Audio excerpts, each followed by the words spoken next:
Aproveitando o gancho que o código do emblema é Madrid, tem uma história por trás dessa música?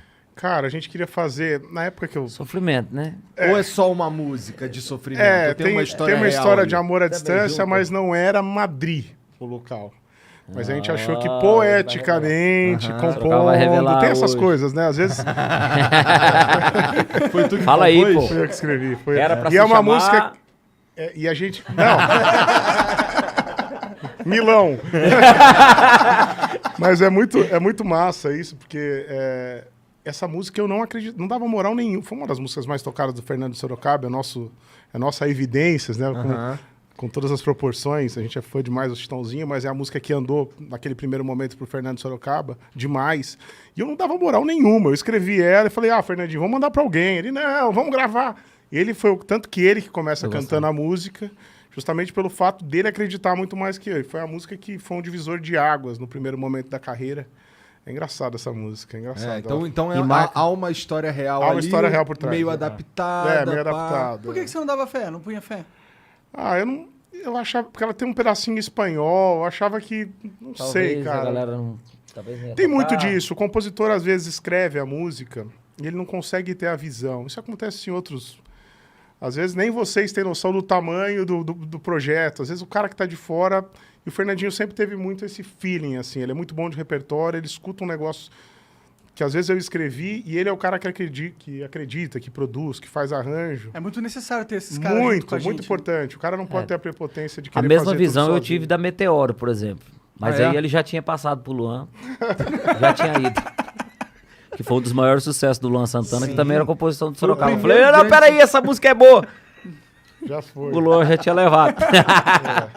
O Brincadeira, era a e- cara dele. era Mas a o cara. Luan é grato a vocês pra caralho, cara. Cara, o Luan é um puta Demais, cara bacana, demais, bicho. A gente o Luan. criou... É muito difícil isso, você ter uma parceria de 10 anos, como foi a minha com o Luan, e você terminar e ter o... Ele sempre foi muito correto comigo, muito justo comigo, uma parceria muito saudável, a gente é amigo até hoje. O cara 10, assim, ele, o pai dele. E eu... Quando ele acabou o programa que ele fez, que vocês fizeram com ele aqui, quando acabou, eu falei, Luan, o melhor programa da sua carreira. Porque mostrou você como você é, cara. O melhor programa da sua carreira, mostrou você como... Pergunta pra ele, cara. Tava bem Escrevi à um vontade. texto, depois que acabei ligando, falei, foi o melhor programa que você foi. Tava muito à vontade, sendo ele. Sabe, às vezes, principalmente no começo da carreira, porque ele falava com o público teen, com o público infantil, era uma coisa muito enlatada. Se você pegar o primeiro álbum dele, eu escrevi boa parte das músicas. Eram tudo músicas purinhas, não falava de cachaça, não falava de sexo. Mas para aquele espaço de tempo, para aquele momento, ele foi muito importante. Ele trouxe um público muito jovem, que entrou pelo Luan Santana, mas depois conheceu o Chitãozinho Chororó, Fernando Sorocaba, Vitor e Léo. Mas ele foi um canal de entrada para as rádios, para tudo. E assim, ele sempre ficou muito numa bolha ali, né? Naturalmente, por ser um produto que tinha uma linguagem mais teen. E o fato dele vir aqui no programa e falar as coisas que ele falou, do jeito que falou... ele falou um monte de putaria, um monte de coisa. Cara, o Monark perguntou pra ele se ele não era vesgo. Né? Cara, tu não era vesgo, aí? Falou cada merda, Cara, e foi muito massa o papo, o jeito que ele conduziu. Eu falei, o cara, Luan foi um gente dos fina melhores... demais, é um Ele cara, bom. pô. E esse Energia lado que muito ele boa. sempre teve que mostrar em um programa como esse, ajudou ele a mostrar uma Tu coisa. acha que ele tinha que mostrar o lado... Eu tinha certeza a pessoa? disso, eu já bati... Lógico que na fase jovem dele, antes dos 18 anos, quando era uma linguagem mais teen, você tem que respeitar uma questão dos fãs, né? Você tem que respeitar a idade de quem tá escutando. Mas que agora uma- ele tá num momento Mas agora ele completamente tá num diferente. momento diferente. Ele foi um dos poucos artistas que soube girar, né? Tem artista que não consegue girar essa fase do teen pro... Hoje ele fala com o público, já há alguns anos ele fala com o público maduro, enfim, ele soube virar essa chave, mas faltava um programa como esse pra ele mostrar o que ele é, pô. Ele inventou, ele é aquilo. Quando eu tô compondo com ele, quando eu tô no churrasco com ele, é dessas merda que ele fala. Esse é a prosa, entendeu? Entendi. E faltava um espaço pra isso, né? Então Mas qual foi o momento que vocês cruzaram caminho com o Luan Santana?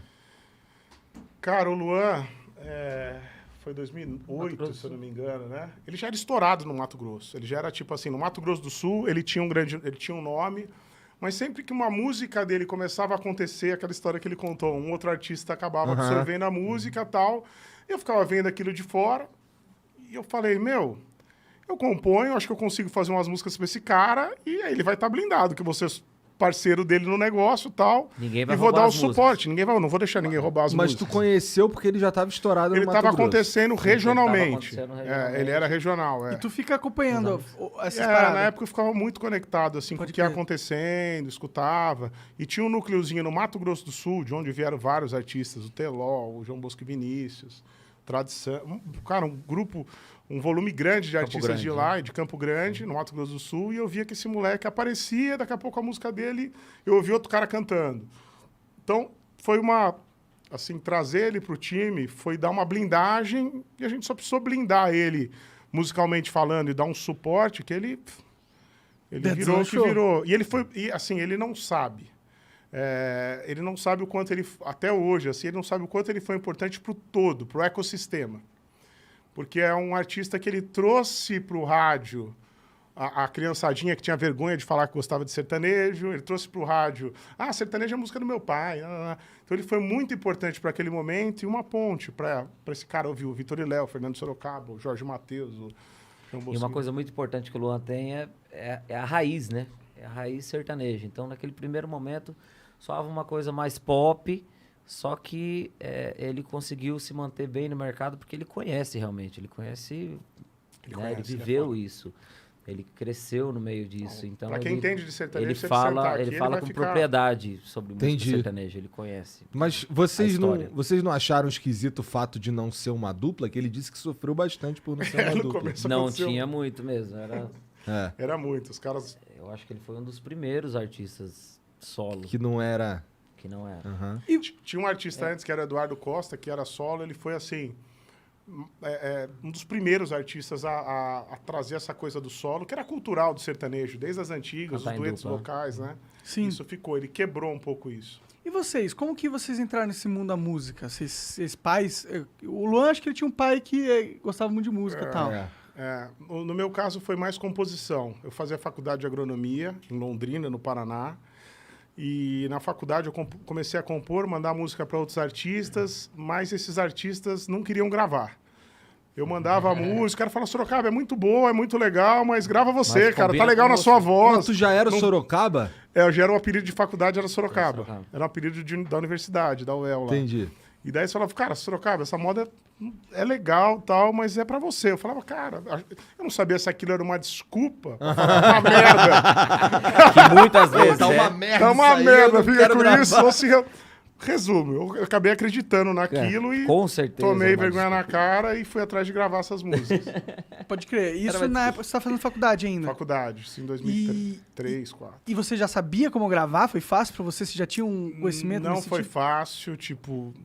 Realmente, eu penei pra cacete, eu passei por barzinho, nem era o Fernando ainda, eu tinha uma outra, chamava Cadu e Sorocaba, depois Marquinhos e Sorocaba.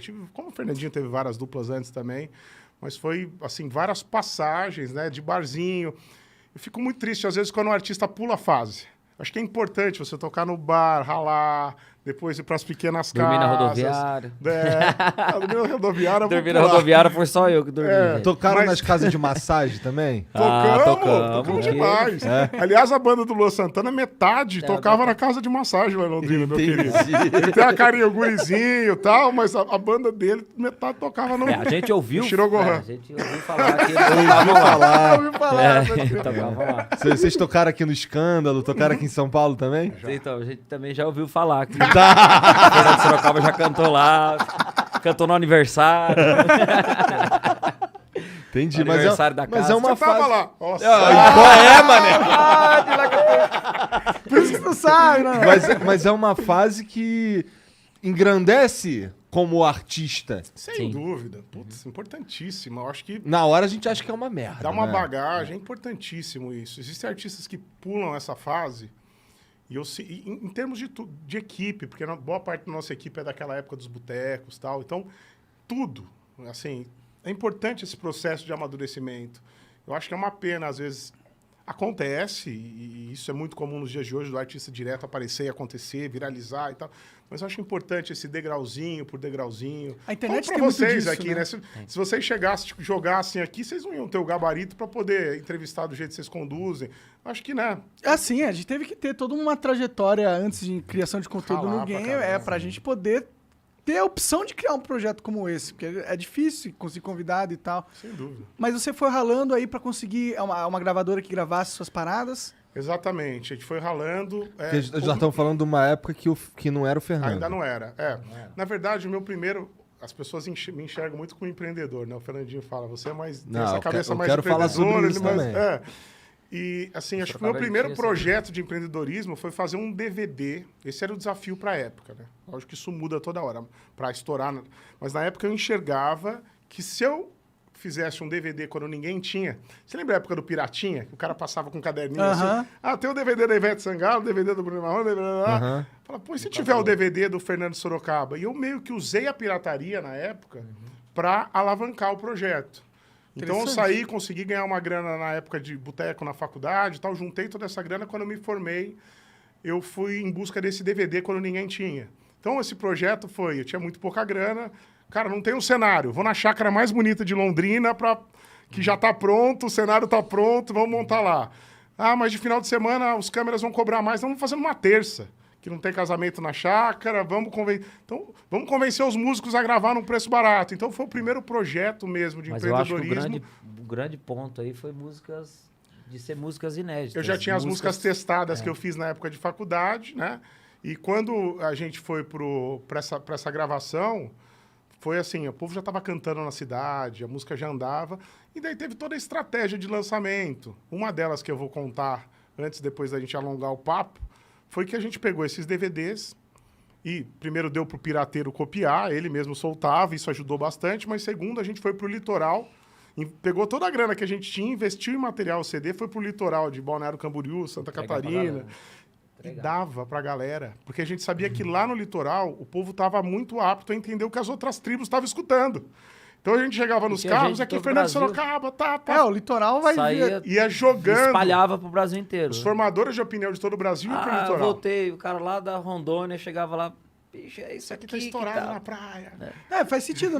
Eu não tinha pensado nisso, né? No poder do litoral nesse sentido, né, porque traz os formadores de opinião do Brasil inteiro. E quando eles voltam, como formiguinhas, esse vírus vai infectando a cidade deles. Olha o que estava rolando no litoral. Será que é por isso que o Rio foi tão forte na questão da música no Brasil? Porque lá é o maior litoral de todos, né? Faz sentido. Acho que o fluxo de turistas, né? Sim. Porque o cara chega de fora, lá no Rio, apto, com o ouvido aberto para entender, né? Para entender o que está rolando. Então, e doido para levar uma novidade também para a cidade, né? Porque a galera sempre gosta de chegar e falar, não, tô ouvindo isso aqui. Caralho, mas muito louco isso foi em que ano, cara? Foi 2008, 2009. Cara, isso é de uma inteligência. Louco. Além da... Usar a pirataria, né? Todo mundo fica... os artistas, né? Na época, ficavam putos com a pirataria. Você teve um pensamento total inverso. Fala, mano, em vez de existe a pirataria. Não posso contra eles. Aceita que existe a pirataria. Existe. E assim, as músicas eram todas minhas na época. O CD era composição muito minha, assim, 99%. O cara ficava bem tranquilo em fazer CD na verdade era pirata, né? Vou falar promocional. E assim, soltava mesmo. Soltava mesmo. E às vezes mandava para cidades, lá no Paraná. Até o Jean foi num show lá em Siqueira. Foi bem naquela época que ele mostrou a foto, que o Jean tava lá no nosso show.